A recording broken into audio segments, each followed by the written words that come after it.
जय हिंद। देखिए, लॉकडाउन के वजह से पूरे इंडस्ट्रियल मार्केट पे एक बहुत बड़ा निगेटिव इफेक्ट पड़ा है।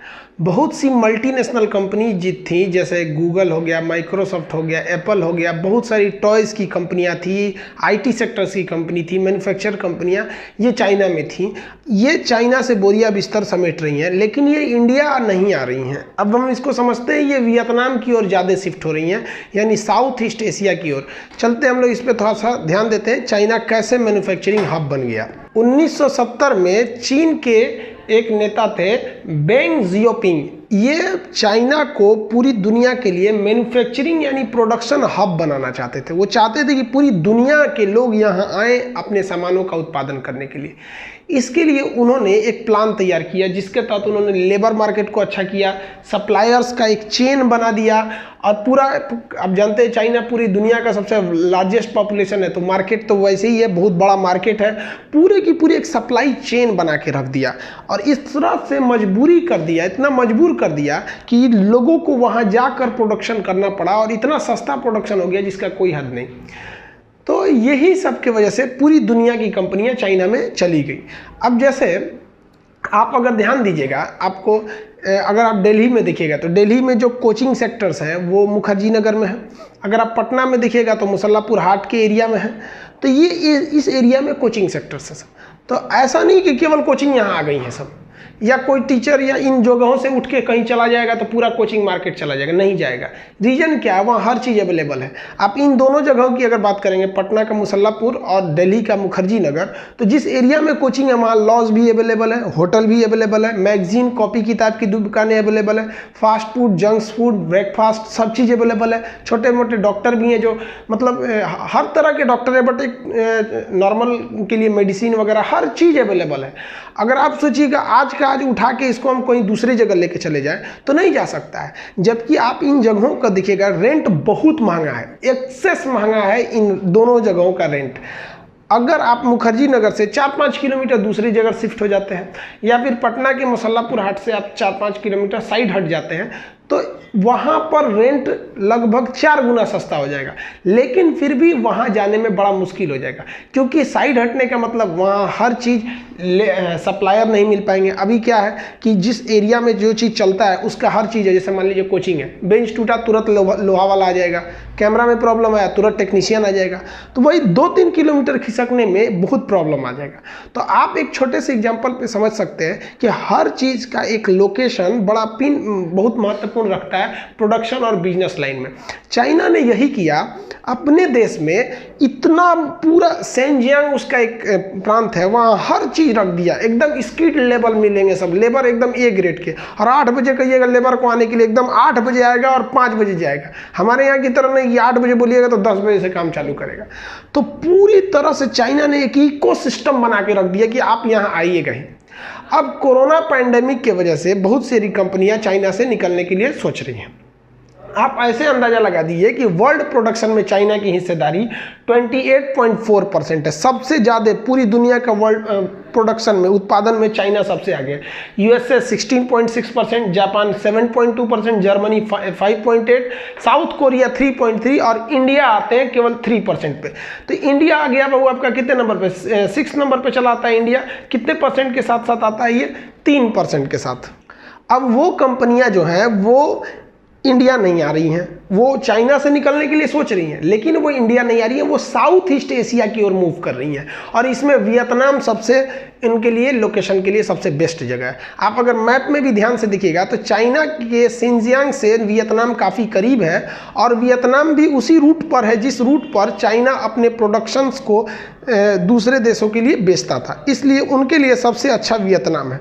तो हम लोग चर्चा करते हैं थोड़ा वियतनाम और इंडिया के बारे में, कौन कौन से इशू हैं जो कंपनियों को इंडिया आने के लिए रोक रहे हैं।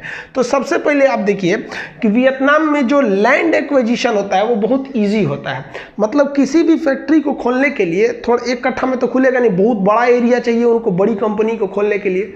अब वो ज़मीन वियतनाम में ईजिली मिल जाता है। लेकिन अभी इंडिया में दिखेगा तो पता चला अगर उनको 50 बीघा ज़मीन है तो 3 बीघा इनका, 2 बीघा उनका, दुबे जी चौबे जी ये है वो है, अरे 75 आदमी रहेगा, एक ठो बेचेगा एक ठो नहीं बेचेगा। उसमें सरकार ज़मीन को अधिग्रहण करेगी, भूमि अधिग्रहण के बीच में, तब तक कोई जाके केस ठोक देगा हाईकोर्ट में, वो 4 साल केस चलेगा, कोई नेता उठ जाएगा भूख हड़ताल पर बैठ जाएगा, किसानों का ज़मीन नहीं देने देंगे, दुनिया भर का झमेला होता है। ये बात भली भांति जानती हैं विदेशी कंपनियां, इसलिए वो इंडिया में नहीं आ रही है, वियतनाम की ओर जा रही है।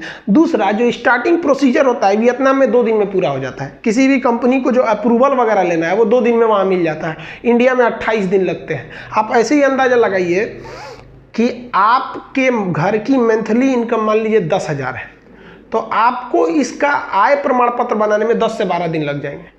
अगर कोई आपके यहाँ डेथ कर गया, उसका डेथ सर्टिफिकेट बनाने में आपको 15 से 20 दिन लग जाएंगे। तो फैक्ट्री खोलने में कितना टाइम लगेगा?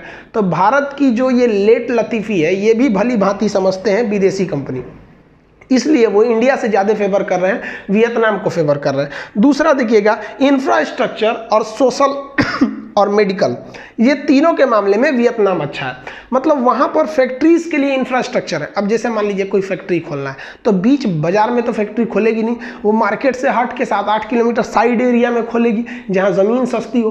अब ज़मीन जहाँ सस्ता है तो ध्यान दीजिएगा, वहाँ बिजली नहीं गया है, वहाँ सड़क नहीं गया है, वहाँ नाली नहीं गया है। आप देखिए खेत की ज़मीन सस्ती होती है गाँव में, वहीं पर फैक्ट्री डाल सकते हैं, तो वहाँ भाई सड़क ही नहीं है। अब कोई कंपनी आएगी तो सड़क खुद बनाएगी, नाली खुद बनाएगी, बिजली के खंभे खुद लगाएगी। भैया इतना वो क्यों करेगा? वियतनाम कहता है कि भैया आप बस ज़मीन लीजिए, यहाँ डालिए, बाकी सड़क वगैरह हम पहुँचा देंगे। तो उसका इंफ्रास्ट्रक्चर बहुत अच्छा है। सोशल भी उसमें, मतलब सामाजिक पृष्ठभूमि भी उसकी बहुत अच्छी है। वो लोग, वहाँ के समाज भी फैक्ट्रीज़ को ज़्यादा बढ़ावा देते हैं, हमारे यहाँ उतना नहीं दिया जाता है। दूसरा, मेडिकल के हिसाब से वहाँ वियतनाम का जो स्वास्थ्य का जो ढांचा है, हॉस्पिटल्स वगैरह की जो व्यवस्था है, वो इंडिया से बेटर है। इंडिया से बेटर इसलिए है क्योंकि उनका पॉपुलेशन बहुत कम है। तो वो भी कंपनी जानती है कि भैया हम वहीं जाएंगे, तो वो भी कंपनी यही चाहती है कि हम उसी जगह पे जाएं जहाँ का कि इंफ्रास्ट्रक्चर, सोशल बैकग्राउंड और मेडिकल अच्छा हो, ताकि हमारे लेबर कभी बीमार पड़े तो उनको तुरंत ट्रीटमेंट हो सके, हमारा कोई मतलब फैक्ट्री पर लॉस ना आए। अब इंडिया में देखेंगे तो इन तीनों चीज़ों की कमी मिलेगी आपको। अब दूसरा चीज़ देखिएगा, पॉलिटिशियन और एनजीटी का यहाँ कोई खास रोल नहीं रहता। हमारे यहाँ पॉलिटिशियन और एनजीटी पूरा किसी चीज़ को रोक लेते हैं। पॉलिटिशियन तो समझते होंगे, नेता वगैरह, एक रूलिंग पार्टी कहेगी होना चाहिए, विपक्ष वाला कहेगा नहीं होना चाहिए। अब दोनों में किसी को ये मतलब नहीं है सही है या गलत है। वो सत्ता में तो कहेगा कि करा देंगे, वो विपक्ष में तो कहेगा कि नहीं कराएंगे। एनजीटी, नेशनल ग्रीन ट्रिब्यूनल, जब भी कोई कंपनी आएगी उसको इतना ना ले जाके मानक चिपका देगा सब कि भैया प्रदूषण के लिए ये होना चाहिए, ये होना चाहिए।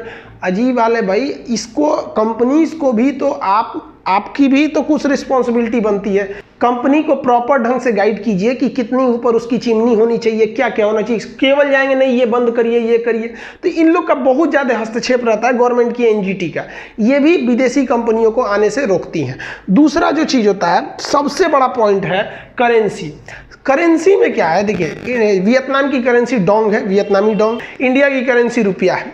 मेन प्रॉब्लम देखिए क्या है कि वियतनाम की करेंसी जो है वो क्रॉलिंग पैटर्न पर है, क्रॉलिंग पेग पैटर्न पर है, जबकि इंडिया की जो करेंसी है वो फ्लोटिंग है, वो भी फ्री फ्लोटिंग करेंसी है। तो इंडिया की जो फ्री फ्लोटिंग करेंसी है, इसका जो है क्रॉलिंग है।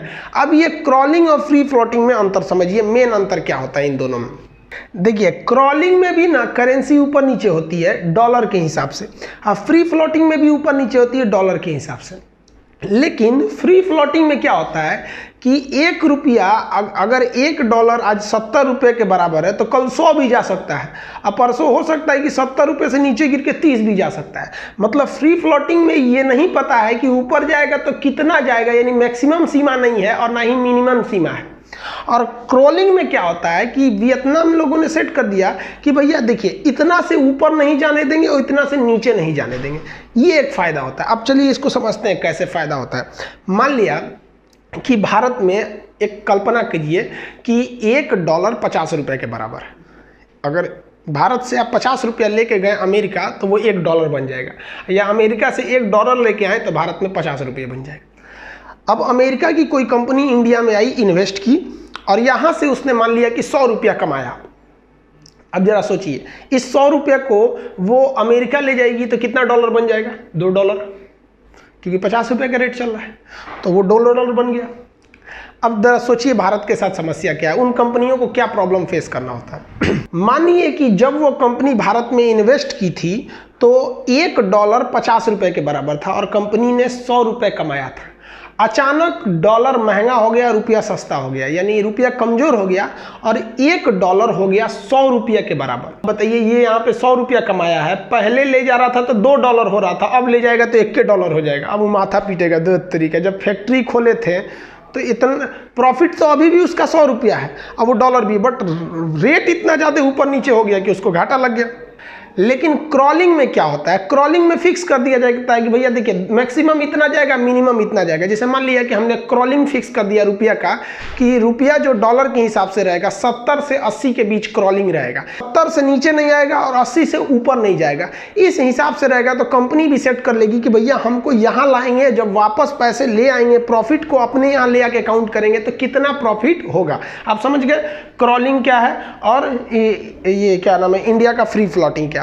फिर भी जो लोग अंदाजा लगा रहे हैं कि कंपनियां चाइना छोड़ के दूसरे देश में चली जाएंगी, इतना आसान भी नहीं है, क्योंकि अगर कंपनी चली भी जाती हैं तो वो कच्चा माल कहाँ से खरीदेगी? जो उनका सप्लाई चेन बना हुआ है, उनका जो डीलर है वो चाइना में बैठा है, सप्लायर चाइना में बैठा है, मार्केट सब चाइना में बैठा हुआ है, हर एक चीज वहां पर बनाया है। यहाँ इतना जल्दी ले आएंगे तो कहाँ खोजेंगे? इतना जल्दी यहाँ मिलेगा भी तो नहीं, किसी चीज को तुरंत आप नहीं ले आ सकते हैं एक जगह से दूसरे जगह पर। आई होप आप समझ गए होंगे। आप इसके बारे में क्या सोचते हैं आप कमेंट करके जरूर बताएंगे। आप इसका स्क्रीनशॉट ले लीजिए, फिर नेक्स्ट वीडियो में हम समझेंगे।